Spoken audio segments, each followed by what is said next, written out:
সম্প্রতি অপু বিশ্বাসের একটা কল রেকর্ড খুবই ভাইরাল হয়েছে, সেটা আপনারা সবাই শুনেছেন।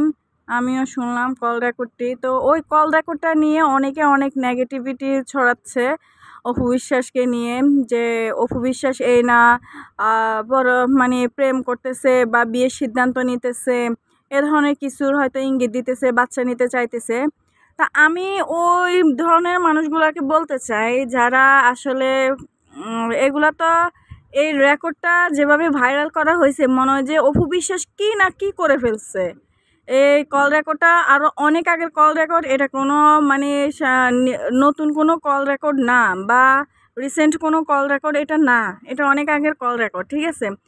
আর যদি উনি এ ধরনের কোনো সিদ্ধান্ত নিয়েও থাকে যে উনি অন্য কোথাও বিয়ে বসবে বা ওনার আরও বাচ্চা কাচ্চার প্রয়োজন আছে, জয়ের বয়স এখন মনে হয় 10 বছর, আরও 8-9 বছর পরে সে পুরো ম্যাচিউর হয়ে যাবে আমি মনে করি। তখন সে তার বাইরের জগতে চলে যাবে বা তার মতো করে সে বাঁচতে শিখবে। হ্যাঁ, তো একটা মেয়ে হলে হয়তো আমরা বুঝতে পারতাম যে মেয়েটা দিন শেষে কিন্তু মার খোঁজ নিত বা আসতো যাইতো।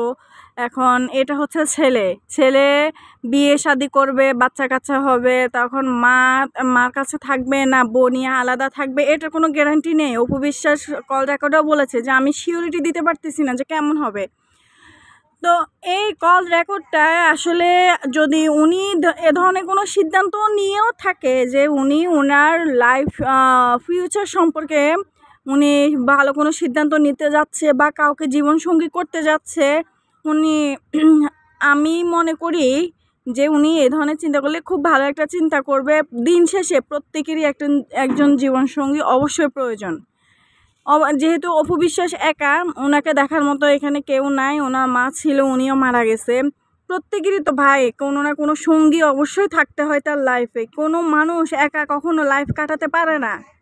আর এই কল রেকর্ডটা উনি যে যা বলছে সম্পূর্ণ আমরা যা বুঝছি শাকিব খানকে উদ্দেশ্য করে বলছে যে জয়ের তো আরও ভাই বোন চাই, জয়কে তো আমি একা রেখে যেতে পারি না, ও কি একাকিত্ব কীভাবে কাটাবে, ওর দুঃখ কষ্টগুলো কার সাথে শেয়ার করবে, আমি যেরকম আমার ভাই বোনের সাথে ফোন করে শেয়ার করতে পারতেছি ও কার সাথে করবে। আমার তো আরও 2-1টা ছেলে মেয়ের দরকার আছে, অবশ্যই দরকার আছে।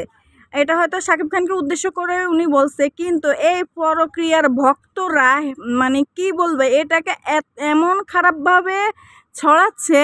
এই যে পরক্রিয়ার উপরে যারা পিএইচডি করে আসছে তার চামচারা এই যে পরক্রিয়ার চামচার সর্দান্নি, এরা তো কল রেকর্ডটা পাই মানে খুশি হয়ে গেছে। এই না অপু বিশ্বাস শাকিব খানকে ছেড়ে দিয়ে নতুন করে বিয়ের পিঁড়িতে বসতেছে, বাচ্চা কাচ্চা হয়ে যাইতেছে, এই তো বুবলি আপু খুব ঘুরতে পারবে, সংসার করতে পারবে। অপু বিশ্বাস এবার বুবলিকে শান্তি করে দিতেছে। অপু বিশ্বাস কি বুবলির বাতের মধ্যে পড়ে রয়েছে, বাতে পড়ে রয়েছে অপু বিশ্বাস? বুবলি যদি শাকিব খানের সাথে সংসার করে অপু বিশ্বাসের সমস্যা আছে? হ্যাঁ, অপু বিশ্বাস কি যে অপু বিশ্বাসের কথা শুনতে যাবে? শাকিব খান কি বোকা যে অপু বিশ্বাসের কথা শুনে বুবলির সাথে সংসার করবে না? শাকিব খান ছোট শাকিব খান যে অপু বিশ্বাসের কথা শুনবে? তো তোমরা এ ধরনের যে নেগেটিভিটি ছড়াচ্ছ এইসব বিষয়ে এত খুশি হওয়ার কিছু নাই, ঠিক আছে? এটা অপু বিশ্বাস, এত সোজা মনে করো না অপু বিশ্বাসকে। হ্যাঁ, এত দুর্বল মনে করো না। তোমরা যেভাবে লাফাচ্ছ এটা এত লাফানির কিছু নাই। আমি তারপরেও বলবো অপু বিশ্বাস ম্যাডাম যদি এ ধরনের সিদ্ধান্ত নিয়েও থাকে, আমরা ভক্তরা চাই যে আপনি আপনার লাইফটা ঠিক করে গোছান। আপনার বয়স হইতেছে, ঠিক আছে, অনেকটা বয়স হয়েছে, তারপরও বয়স হচ্ছে। দিন শেষে আপনার একটু সুখের প্রয়োজন আছে, একটু রেস্টের প্রয়োজন আছে, একটু কেয়ারের প্রয়োজন আছে। তার জন্য অবশ্যই একজন মানুষ আপনার থাকা চাই। যদি শাকিব খানের সাথে আপনার সংসারটা নাও হয়ে থাকে, আপনি আর সাকিব করবেন না প্লিজ, দয়া করে। এই সাকিব আপনাকে কোথা থেকে কোথায় নিয়ে আসছে এখন পর্যন্ত? এই সাকিবের কারণে আজকে আপনার মান সম্মান ইজ্জত কোনো কিছু নাই। এই যে মানুষ এত খারাপভাবে আপনাকে উপস্থাপন করতেছে, আপনার হেটার্সরা, সাকিব কি প্রতিবাদ করতেছে? বা সাকিব কি কখনো এই ধরনের কোনো কথা বলছে পোস্ট করে যে হাজার হোক ওর সাথে আমার সম্পর্ক থাকুক আর না থাকুক, ও আমার বাচ্চার মা, ওর প্রতি আমার একটা রেসপেক্ট আছে, সম্মান আছে, আপনারা কেউ এ ধরনের মন্তব্য করবেন না। হাজার হোক আমার সন্তানের মা, আমার সন্তানের দিকে তাকাই হলো আপনারা এই ধরনের কোনো মন্তব্য করবেন না। সাকিব আজ পর্যন্ত কোথাও বলেছে? এখন পর্যন্ত বলে নাই। এই লোকটা চাইলে অনেক কিছু কিন্তু সমাধান করতে পারে। অপু বিশ্বাস ম্যাডাম, আপনি দয়া করে এই লোকটার চিন্তা ভাবনা একদম মাথা থেকে বাদ দেন। আপনি কি না করছেন এই লোকটার জন্য? অন্য কোনো মেয়ে হইলে এই যে আজকে 8টা বছর আপনি ধৈর্য ধরে একটা মানুষের জন্য, আমরা তো বুঝি এগুলো আমরা না, সবাই বুঝে, বাংলাদেশে সবাই বুঝে যে আপনি একজন মানুষকে মন থেকে ভালোবাসতেন, বিয়ে করছেন, আপনি এখনও ওই লোকটার আশায় পড়ে আছেন, ওই লোকটাকে মন থেকে ভালোবাসছেন বিদায় এখন পর্যন্ত সাকিব সাকিব করতেছেন, যার কাছে আপনার ন্যূনতম কোনো ভ্যালু নাই, কোনো দাম নাই। এ পর্যন্ত আমি মনে করি যা হয়েছে, যতটুকু হয়েছে সাকিব খানের কারণে হয়েছে। এখন কি করতেছে?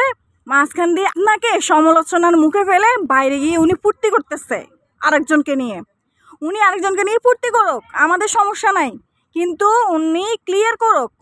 আপনারা সবাই এগুলো ক্লিয়ার করেন, উনি ক্লিয়ার করুক যে উনি যে কোনো একজনের সাথে সংসার করবে। যদি উনি ক্লিয়ার করে দেয়, অপু বিশ্বাস ম্যাডাম, আপনি আপনার লাইফে নতুন করে ভালো কাউকে খুঁজে নেন, যে আপনাকে বুঝবে, যে আপনার সম্পর্কে সব কিছু জেনে শুনে সব কিছু মেনে নিয়ে আপনাকে বুঝবে, আপনার প্রতি তার রেসপেক্ট থাকবে, সম্মান থাকবে। আপনি এই ধরনের কোনো মানুষ খুঁজে নেন। দয়া করে দ্বিতীয়বার এমন কোনো ভুল করবেন না, কোনো ভুল মানুষকে ধরবেন না, যাচাই বাছাই করে সব কিছু তারপরে আপনি সিদ্ধান্ত নেবেন। আপনার কাছে আমার একটা রিকোয়েস্ট। অবশ্যই চাই যে আপনার লাইফে জীবনসঙ্গী হোক, এটা আমরা অবশ্যই চাই। কোনো মানুষ একা থাকতে পারে না, আমরা হচ্ছে মানব জাতি, আমরা কখনো একা বাস করতে পারি না, আমাদের প্রয়োজন আছে জীবনসঙ্গীর। অন্তত বৃদ্ধ বয়সে হইল আপনার যে অবস্থা, আপনার পরিবারে আপনি আপনার ছেলেটাকে নিয়ে থাকেন, যে আপনাকে দেখবে শুনবে এরকম কোনো মানুষও নাই, আমরা তো জানি। তো আপনার জন্য তো এটা আরও বেশি গুরুত্ব দেওয়া দরকার। আপনার ভবিষ্যৎ এখনও পড়ে আছে, পুরো ভবিষ্যৎ। আহামরি কোনো বয়স হয়ে যায় না যে আপনি আর বিয়ে বসতে পারবেন না, বা আপনার জীবনসঙ্গীর প্রয়োজন নাই। এর চাই তো বুড়ি বয়সে অনেকে বিয়ে করতেছে, জীবনসঙ্গী খুঁজতেছে। ওইখানে আপনি তো এখনও অনেক ইয়ং, অনেকে এখনও আপনার এখনও রূপ গুণ সৌন্দর্য এখনও সব কিছু প্রকাশিত পাচ্ছে। তো আমরা চাইবো যে যদি কোনো সিদ্ধান্ত নেন, অবশ্যই ভেবেচিন্তে কোনো সিদ্ধান্ত নিয়ে আপনি আপনার লাইফটাকে গোছান। এভাবে অন্যের কারণে আপনি আপনার লাইফটা নষ্ট করবেন না। অনেক করছেন, আর করবেন না। আমরা ভক্তরা আপনাকে, দিন শেষে আমরা ভক্তরা কিন্তু আপনাকে ভালো দেখতে চাই। আপনি হ্যাপি আছেন, আপনার হ্যাপি মোমেন্টগুলো আপনি আমাদের সাথে শেয়ার করবেন, আমরা এগুলাই চাই। আপনার কোনো দুঃখ কষ্ট আমরা চাই না। আর অনেক হয়েছে, আর না, বাদ দেন।